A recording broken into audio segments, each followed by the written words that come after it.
Bonjour, je m'appelle Charles Sceau de l'association Kumche. Il me fait plaisir d'annoncer ici l'imminence d'un procès. Il y aura bientôt le procès d'un assassin, d'un criminel, de quelqu'un qui a exterminé des centaines de milliers de populations euh, dans sa résidence au Carrefour Bawan. Il s'agit bien sûr du procès de Penka Michel. L'occasion sera donnée au cours de ce procès pour nous autres, comme association à caractère mémoriel, de présenter les méthodes par lesquelles Penka Michel, aujourd'hui décédé, procédait pour se débarrasser des centaines de populations. Et parce qu'à l'époque, la capitale de la région de l'Ouest se trouvait à Tchang. C'était à Tchang que se trouvait le chef de la région Bamileke, Maurice Delaunay, et tous ceux qu'on arrêtait dans les marchés, ainsi de suite, partout ailleurs, en Konsamba, à Loum, un peu partout à Bafang, étaient transférés à Tchang.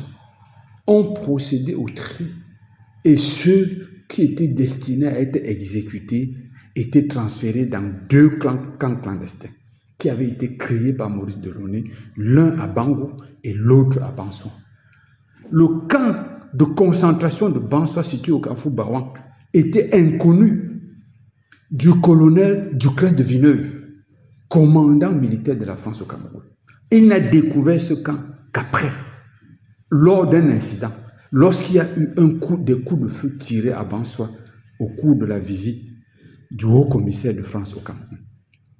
Nous allons présenter les rapports du capitaine Georges Métrier, le rapport du capitaine Payan, et nous allons donner la parole aux victimes.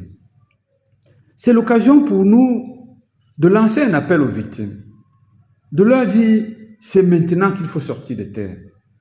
C'est maintenant qu'il faut sortir de terre pour exprimer votre douleur. Le rôle de l'association Kumche n'est pas de retourner le couteau dans la plaie, non. C'est de demander que les victimes soient reconnues dans leur statut de victime et qu'on engage le dialogue des mémoires et que les bourreaux qui aujourd'hui se gargarisent et revendiquent les actes criminels de leurs ascendants descendent de leur piédestal et rencontrent les victimes pour présenter des excuses officielles à ces victimes. Ça, c'est le chemin. Ça, c'est le parcours vers la réconciliation. Mais avant cela, si les bourreaux continuent à pratiquer le déniement, s'ils continuent à refuser de croire, d'accepter que Penka Michel organisa sciemment les bastonnades publiques qui ont abouti à la mort de plusieurs personnes qui ont pissé le sang et sont décédées des suites de ces bastonnades, si les descendants de Penka Michel refusent d'accepter que Penka Michel fut un criminel, que leur maison au Carrefour Bawan est une maison hantée où on a exterminé des gens et on a enterré des gens, nous allons à l'occasion de ce procès demander qu'on procède à l'archéologie et que cette concession soit saisie pour que ce soit un lieu de mémoire, parce que des centaines de milliers de personnes ont été exécutées dans cette concession. Ce sera un bon procès, ce sera un procès extraordinaire.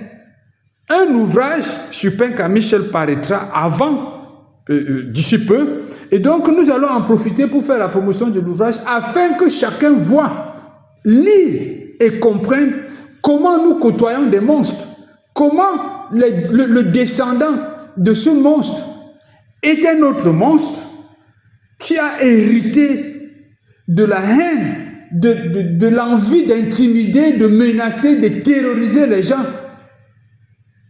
Et nous allons percer cet abcès pour le bien de tous, afin qu'il y ait un apaisement authentique, afin que ceux de la famille de Penka Michel, qui se désolidarisent des actes de ce personnage, qui revendique son statut d'héritier, accepte de faire le chemin difficile, de rencontrer les victimes pour tendre la main et faire la paix.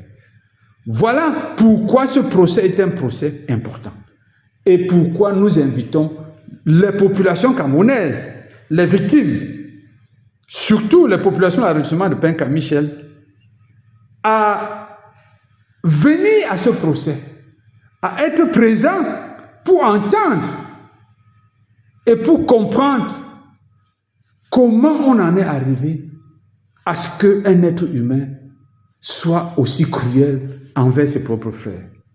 Merci et bonne journée.